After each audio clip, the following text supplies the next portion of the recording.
Assalamualaikum warahmatullahi wabarakatuh. Sahabat RAP dimanapun Anda berada, jumpa lagi dengan channel informatif dan manfaat untuk masyarakat.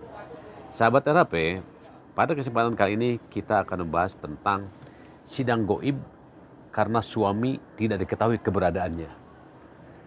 Nah, bagi sebagian orang boleh jadi istilah cerai goib masih terdengar asing, tapi nyatanya istilah tersebut terdapat di dalam hukum Indonesia.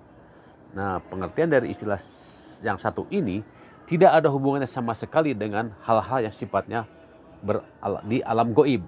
Artinya sidang goib ini tidak ada hubungannya dengan alam goib. Gitu. Nah, secara definisi, cerai ini dilakukan oleh seorang istri mengajukan gugatan kepada pengadilan karena suaminya tidak diketahui lagi keberadaannya ada di mana. Bisa saja suaminya itu pergi meninggalkan dan tidak pernah kembali lagi. Setelah si istri ini menghubungi beberapa kali, tidak berhasil terhubungi, kemudian juga menghubungi keluarga si suaminya ini juga tidak tahu keberadaan si suaminya, sehingga dia mencari kesana kemari, akhirnya menyerah gitu kan. Dan ini ditinggalkan sudah bertahun-tahun lamanya oleh si suami tersebut. Nah, kondisi seperti ini bagi sang istri bisa mengajukan gugatan cerai secara goib, artinya tidak diketahui keberadaan suaminya. Nah, pada saat proses perceraian ini terjadi, akan muncul istilah istri atau suami goib. Artinya adalah istri atau suami yang sedang menjalani proses perceraian secara goib, tapi belum resmi diputuskan bercerai secara hukum. Nah, perceraian ini hanya dapat dilakukan jika semua syarat gugatan cerai goib terpenuhi. Sebab dalam setiap perceraian tidak boleh dilakukan sembarangan. Ada berbagai pertimbangan yang akan diajukan oleh pengadilan agama. Nah, metode perceraian ini sangat membantu banyak orang yang memiliki hubungan pernikahan kurang baik, terutama jika mereka ditinggalkan oleh pasangan dengan waktu yang sangat lama, tanpa ada kejelasan kabar dan keberadaannya. Tidak dapat dipungkiri, memang hubungan pernikahan demikian banyak terjadi di Indonesia, sehingga ada pihak yang dirugikan karena tidak mendapatkan haknya sebagai suami atau istri. Nah, adapun dasar hukum dari cerai goib adalah layaknya perceraian secara umum, jenis cerai satu ini juga memiliki dasar hukumnya yang mengatur beragam prosedur dan ketentuan dalam perceraian ini. Perceraian ini memiliki dasar hukum yang kuat dan tertuang dalam undang-undang. Berikut ini ada rincian dasar hukum jika Anda ingin melakukan perceraian secara goib. Yang pertama adalah pasal 73 Undang-Undang Nomor 7 Tahun 1989. Pasal ini tentang peradilan agama, bahkan disebut juga sebagai Undang-Undang Peradilan Agama. Dalam pasal ini menyebutkan bahwa istri dapat menggugat suaminya di tempat kediaman penggugat atau di tempat kediaman istri. Jika istri tersebut berada di luar negeri, maka gugatan perceraian dapat diajukan pada pengadilan agama di daerah kediaman terakhir tergugat, tempat dilaksanakan pernikahan atau pengadilan Jakarta Pusat karena si istrinya ada di luar negeri. Nah, kemudian dasar hukum berikutnya adalah Instruksi Presiden Nomor 1 Tahun 1991 yang dikenal dengan Kompilasi Hukum Islam. Nah, pada dasar hukum ini juga menjelaskan bahwa istri dapat melakukan gugatan cerai ini dapat dilakukan pada pengadilan agama di wilayah hukum penggugat atau di wilayah hukum tempat tinggal istri. Nah, sehingga tidak peduli di mana keberadaan si tergugat atau si suami ini. Kemudian dasar hukum yang ketiga adalah pasal 20 ayat 2 Peraturan Pemerintah Nomor 9 Tahun 1975.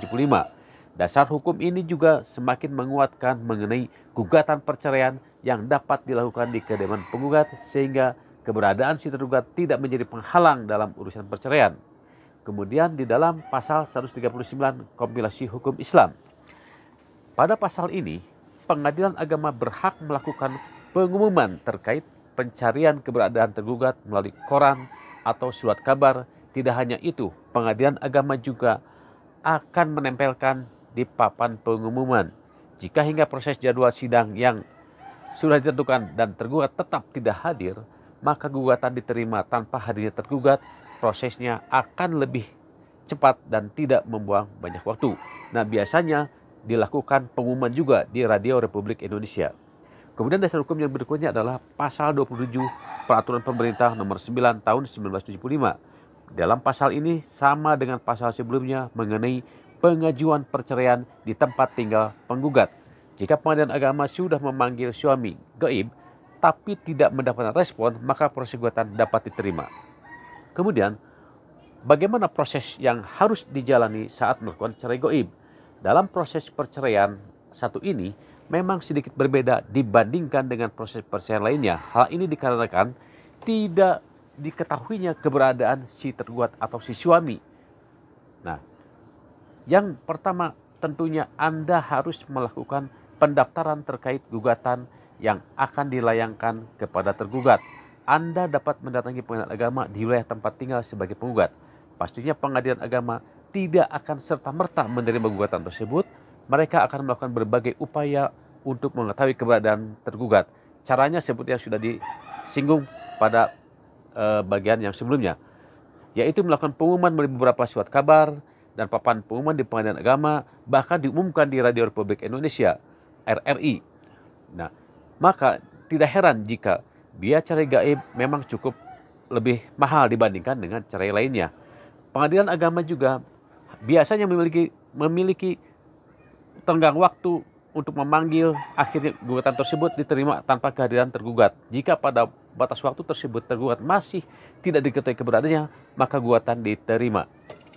Nah, meski proses melakukan perceraian ini tidak selama proses biasanya atau boleh dikatakan proses sidangnya itu lebih cepat, namun tetap saja akan banyak memakan waktu, bahkan hingga hitungan berbulan-bulan. Anda harus sabar dalam menghadapi proses ini, karena panggilannya itu biasanya lebih lama karena diumumkan di berbagai bahan pengumuman dan bahkan diumumkan di Republik Indonesia.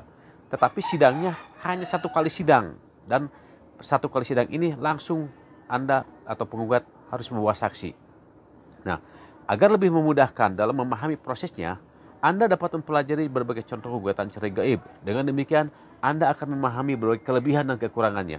Bagi Anda yang memiliki kasus pernikahan kurang baik dan tidak memiliki kejelasan, misalnya adalah ketika suami tidak diketahui keberadaannya, maka cerai gaib dapat menjadi solusi utama. Berikut ini adalah syarat-syarat umum yang dimaksud dalam cerai gaib. Yang pertama adalah suami atau istri sudah tidak diketahui lagi alamatnya dalam waktu yang cukup lama. Kemudian syarat yang kedua adalah suami atau istri sudah tidak dapat dihubungi dengan berbagai cara oleh pihak penggugat. Kemudian persyaratan yang berikutnya adalah ketika tergugat sudah tidak memenuhi kewajiban sebagai seorang suami atau seorang istri, misalnya adalah dalam hal memberi nafkah lahir dan batin.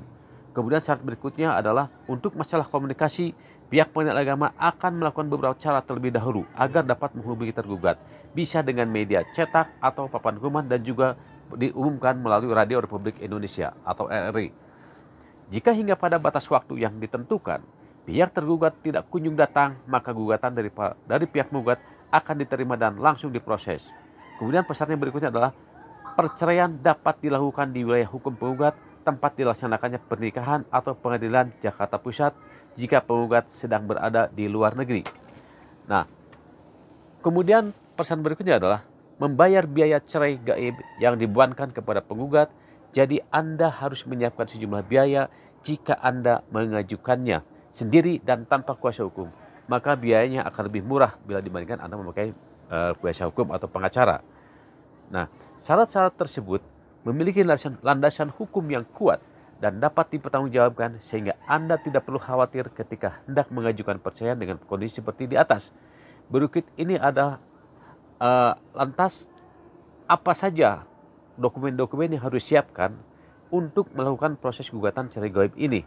Yang berikut ini adalah dokumen yang harus Anda siapkan untuk melakukan proses gugatan cerai gaib ini adalah yang pertama, alamat lengkap Anda sebagai penggugat sesuai dengan KTP. Jika sudah pindah dan alamat tidak disesuai lagi dengan KTP, maka Anda harus mencantumkan alamat yang lengkap yang terbaru. Kemudian dokumen yang berikutnya adalah surat keterangan atau surat keterangan sudah ditinggalkan oleh tergugat atau oleh suami selama beberapa tahun. Anda dapat memperoleh surat pengantarnya dari RT, RW atau surat keterangan gaib dari kelurahan.